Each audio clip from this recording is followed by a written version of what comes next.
Hello, it's Dr. Christine Sauer again with another episode of Sparkles for Better Mental Health. And today I have a very special episode with Brandon Leibowitz. And his topic today, he'll be talking about how entrepreneur, even if they are stressed, frustrated, or even depressed, can sparkle and make a few extra dollars or a lot more extra dollars. We'll hear about that with SEO marketing and using Google. Now, Google is a scary thing for most entrepreneurs. Welcome, Brandon, and I'm glad to have you on the show. Yeah, thank you for having me on today. Looking forward to it. And that's really awesome because really financial health is one of the 5 dimensions of health and mental health, as I always state. And if somebody has no money, they are not happy. So many entrepreneurs build a website. The problem with that is nobody finds it. Now, that's your specialty. Tell us a little bit about how we can change that. Yeah, no, I make sure that you show up when people search for your keywords at Google, using search engine optimization. So a lot of different ways. Okay, let's step back. What are keywords? So yeah, a keyword is what someone searches in Google. So whatever someone searches Google, that would be a keyword. If it's 1 word, 5 words, 20 words, whatever it is, that becomes the keyword that someone's searching for. So really the word keyword is misleading because it can be a whole phrase. Yep. And usually you want to do a phrase. You don't want to just do 1 word because 1 word doesn't really have much intent. Someone's searching for the word like health. What does that mean? It can mean a bunch of different things. So the longer the keyword, the less people that are going to be using it, but the more interested in the product or service that you offer. Like someone searching for mental health, a little bit better, but still really ambiguous. You're like, all right, what about mental health do you want to know about? Someone puts in their mental health issues, then all right, maybe they have issues. So you're kind of limiting the people that are looking for it, but honing in on your specific audience, because that's ultimately who you want to reach as your audience. Now that is interesting. So how could I say, go for a keyword, say, how mental health makes me feel better? Just basic. Yeah, that'd be a good one. Something like that where it's longer, not 1 or 2 words, because those short keywords are really broad and generic and have a lot of competition. So finding more long tail keywords that are 2 or more words, less people are going to be using it, but the people using it have that intent behind it. So you want to find those keywords and you sprinkle them all over your website. That way Google could read and understand that you have those keywords on your page. That helps them know that you're targeting those words. So there's a lot of different places to put it on your website in the coding, but an easy place is just the content. So adding keywords and just the content of your website. So having content on each page on your website, and you can target different keywords in that content. Okay, so it sounds really complicated for most people, not for you, I suppose, because you're an expert in that. How do I, as a just basic blogger, say, find out if that is a good keyword or one that millions other target? So the best is using different tools like the Google Keyword Planner. It's a free tool from Google, and that will show you how many people search for your keyword every single month. So you can see 10 people might search for this keyword every single month. Maybe it's not the best keyword, but if I make it a plural or a synonym, I might get 5,000 searches every single month. So making little changes to the keywords, really important. And doing the keyword research is very, very important. So Google Keyword Planner is a good starting point. It's a free tool. It's from Google, so I would use that. There's other paid tools, but Google is going to give you a free tool. I would take advantage of that free tool. Absolutely. So Google helps you use Google better. A little bit, mainly for Google ads. So you could see if I'm running paid ads, how many people are going to be searching for this keyword every single month. So I can budget and know how much I'm going to spend, but it's not really for SEO. But yeah, Google doesn't like SEO. They don't want you to do SEO. They want you to run paid ads so they get more money and become richer. Are you really saying Google wants to get richer? I think you're right, by the way. So, Brandon, it sounds like a very dry topic for a young man. How did you get to be passionate about keywords, SEO, and how people get found on Google? I like helping people out or businesses out, watching them grow and help them avoid spending money on Google ads and just watching them grow to that next level, because that SEO traffic is more long-term, where it's going to bring in traffic for your website and keep you pretty busy once you get to that first page. So really enjoy that. And Google also keeps it interesting by changing their algorithm every single day. So keeps you on your toes, where you kind of just become like a detective, trying to figure out what's going on, what's Google looking for now, or where are they not looking for, and just trying to piece that puzzle together. Now, I find that interesting. You said Google makes it interesting. They're changing their algorithm every day. As a small business owner, I find that extremely frustrating, because for me, it means if I ever knew anything about SEO, it's obsolete 2 weeks later.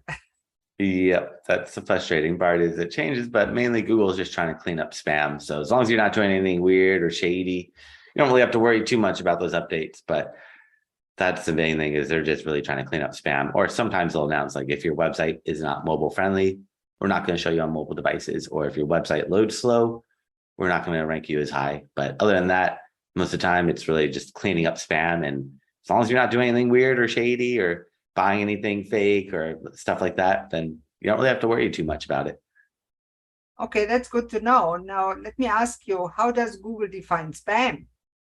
Oh, there's millions of things that Google looks at as spam: duplicate content, like content copied from one page to another, or if you have really, you're just hiding keywords in like font size 0.001 with white text all over your website, or building low quality backlinks, or I mean, there's a ton of things. If you read Google Webmaster Guidelines, it's pages and pages and pages of what they're looking for and what they're not looking for.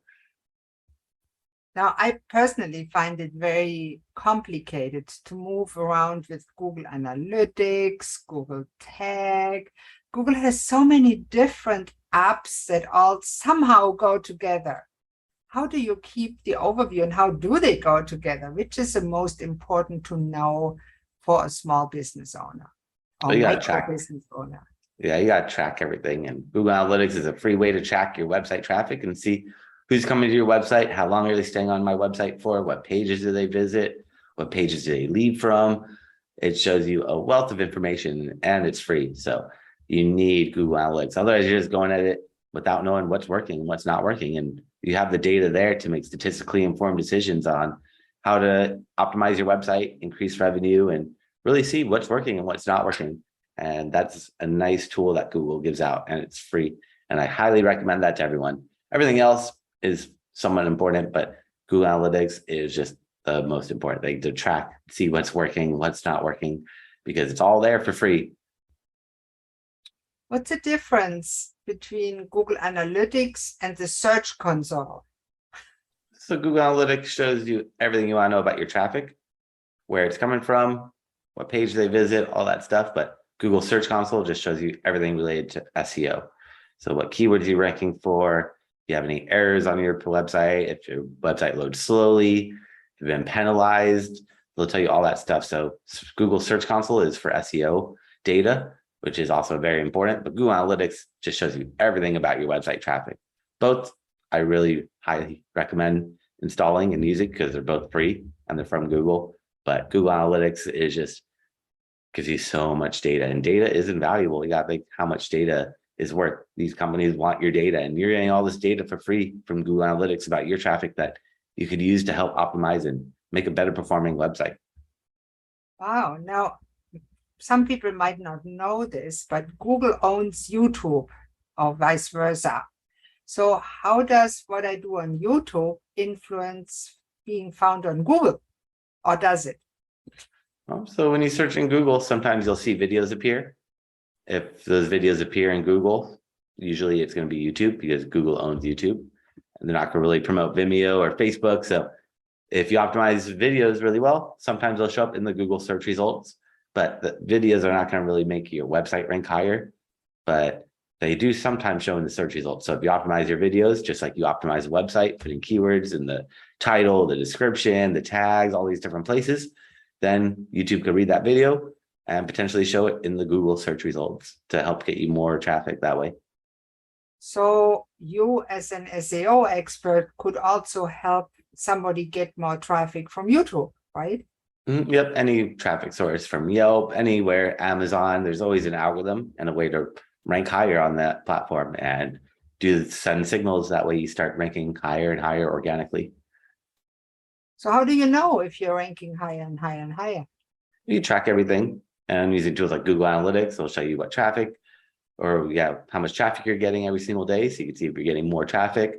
Google Search Console will show you what keywords you're ranking for, so you can see what position you're in, but also you want to track using different tools what position you're in, so you can see what position you're in today, tomorrow, the next day, and so on and so on. So you can see how you're doing. Wow, it's fascinating, because I know that many, especially life and health coaches, but also other people that start a business, they want to start a business they don't know much about. And they said, well, I should have a website. And then they think, well, I'm not just local. I want to attract people from all over the world. Now, let's imagine somebody like that becomes your client. What would they do together with you to get into the SEO games, to call it easy? Yeah, What no, are the steps they have to follow to get their website found? Yeah, we would do that website audit, because the first thing I have to do is check out their website and compare it against the competitors and see why their competitors are ranking and why they're not ranking. Looking at their keywords, looking at the backlinks, and just trying to figure out what the disconnect is and how to get them to that level. Because it's not one size fits all. Every website's different. And all we really care about is who's on that first page of Google, how much SEO have your competitors done, and how can we do a better job of that? We don't care about Google. That doesn't matter, because Google changes every day. But what matters is who's on that first page of Google and how much SEO have they done. So I have to analyze their website and then come up with a strategy and actionable plan of how to get you to that level. So how long does it usually take before you notice an increase in traffic, as we call it? And that one also varies too, depending on the competition and how much SEO has been done to your website versus the competitors. If you're a brand new website, it's going to take 6 months, if not more, to get Google to trust you. Whereas if you've been around for 10 years, Google's going to trust you a lot quicker, and you'll see the movement within a couple months potentially, or even a couple weeks sometimes I've seen. But it just depends on all these variables that go into Google's algorithm: how old you are, your website is, how much trust it's built up over the years, and how much SEO you've done versus the competitors. And then once you start boosting it up and really going with the building or optimizing the website again, it'll be a lot quicker if you've already done some stuff in the past. So I think it's for some people, it's not clear. You say how much SEO you have done. Some people may think, oh, you optimize your website once for SEO and then you're done. Why is it an ongoing process? And really, why do you have to pay attention to SEO? And how do you do SEO, as you say? Yeah, no, SEO is not one time, because Google needs you to build up that trust. Google doesn't trust anyone. So Google sees all the keywords you put on the website. They don't care what you put on the website, because they don't trust you. They want to see backlinks. They want to see other websites talking about you. So backlink is, let's say you're reading an article on the LAtimes.com, and there it says Brandon Leibowitz. Click on that and it goes to my website.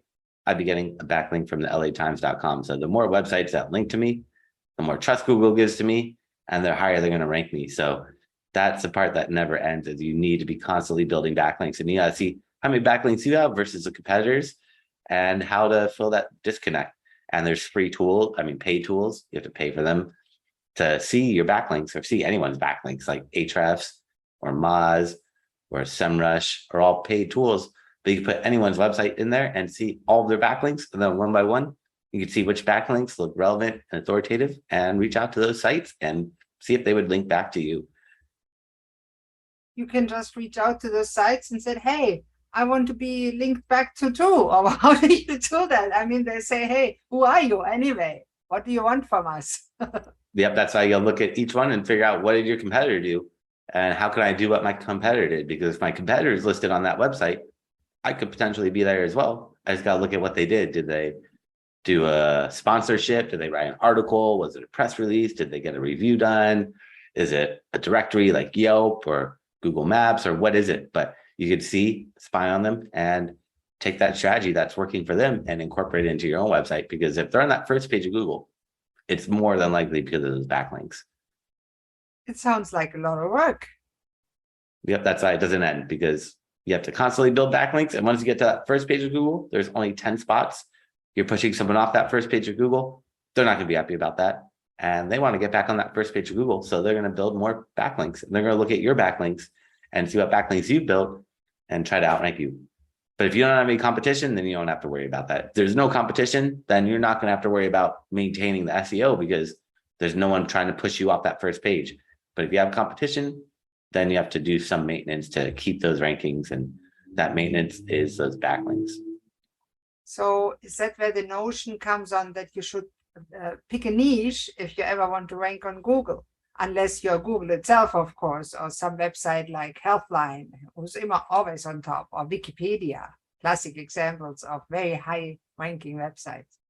Yeah, they just have built up that trust over the years. They've been around for 20 years or however long, and that's a lot of trust that's been built up over the years. Versus you're a new website, Google's like, rather rank Wikipedia over a new company, because we don't know who you are. We know Wikipedia is Wikipedia. We don't know who you are. And with help, you have to be very careful. They don't want to just give out misinformation. That is true. There's been a lot talked about banning stuff, and I got around that because I'm careful about what I write. And sometimes it is helpful not to express your true opinion when it comes to business, if you want to not be banned, right, in these times. And that's just a fact of life. So let me ask you, if I'm a small business owner and I add my website to Google Analytics, or I don't even know how to do that, and I say, I need somebody to do that stuff. I don't want to do it. I want my coaching business. So they come to you and say, Brandon, how can you help me? What do you do? Well, so I analyze their website and figure out what's working, what's not working, and analyze their website versus their competitors and try to figure out what's going on. How many backlinks do they have? How many backlinks do the competitors have? And how do we get them to that level that they want to be at? So always start off with the website analysis and then take it from there with the strategy. Okay. It sounds like it would be very expensive. No, it's all free. So if anyone wants a free website analysis, they could go to my website and book a time on my calendar. And I'm happy to check it out from an SEO point of view, what's working and what's not working. And they could go to SEOoptimizers.com. That's SEOoptimizers.com/gift. And they could find the gift there along with my contact information, but also my calendar if they did want to book a time for a free website analysis from an SEO point of view. No, absolutely, you should do that and take advantage of talking to Brandon, especially if you're one of the many stressed and frustrated startup entrepreneurs that try to get on the first page of Google, and it is a hard feat. And I just read an article that how many % of traffic comes from the first page of Google? A lot. The majority of people don't really go to page 2 unless they're looking for something really specific or unique. But other than that, most people don't really go too far down on that first page. When you consider what we are all doing, when I Google something, I stick to the first page. I'm just one of the many. We all do. And it's very rare. I go to 2 or 3, you maybe have a chance. But after page 3, most people are gone. So those specific keywords you mentioned, I think are very interesting. And I think it is important for small business owners that want to have any online business to think about that. Because yes, you can put a website up, but it's kind of like putting out a post in the desert, right? Nobody sees it unless you build a road to it. Isn't that what you're doing with your SEO? Yep, you can build the nicest website, spend all this money on a website, but if you don't optimize it, then it's not going to get traffic to, I mean, you're not going to get that SEO traffic. So you got to build awareness. You can't just spend all your money on the website. You got to drive people to your website as well. So if you start up as a business, you might be able to get away, just have the website, and then you go out, meet a few friends and say, hey, I have a website, here, go to, there's traffic. Yeah, one or two. But if you want thousands, oh, how big are the biggest website? How much traffic can you get? Yeah, we got to ask Google. They know. How many billion of people are on the internet? We need to look at Google Analytics for Google. Yeah.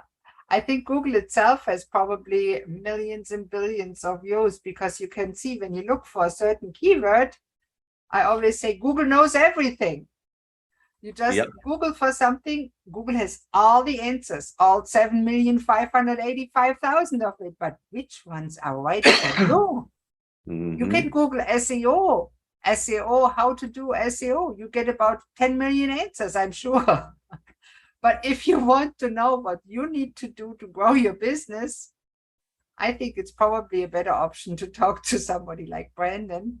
And I'll make sure, Brandon, to wrap this slowly up, we put your website underneath your name, underneath the video, and in the description of the podcast version. So if anybody wants a free analysis of their website, and I recommend anybody does it, it's well worthwhile to see what Google thinks of your website. You might get a slight shock. I did the first time I did it, I thought, oh my God, nobody looks at my website. No wonder. And we spend a lot of time sometimes creating content that no one sees, and that is frustrating. So hiring somebody like Brandon can help you be seen, be appreciated, and I highly recommend you do that. So Brandon, thank you so much for being on the podcast today and illuminating a little bit some the many people, entrepreneurs that are startup, they're stressed because it doesn't work, they're frustrated, they tried this, tried that, nobody's looking at their website. So I'm very pleased that they now have an option and heard about SEO. And Brandon, thank you so much. Yeah, thanks for having me on today. All the best. Bye-bye. Bye.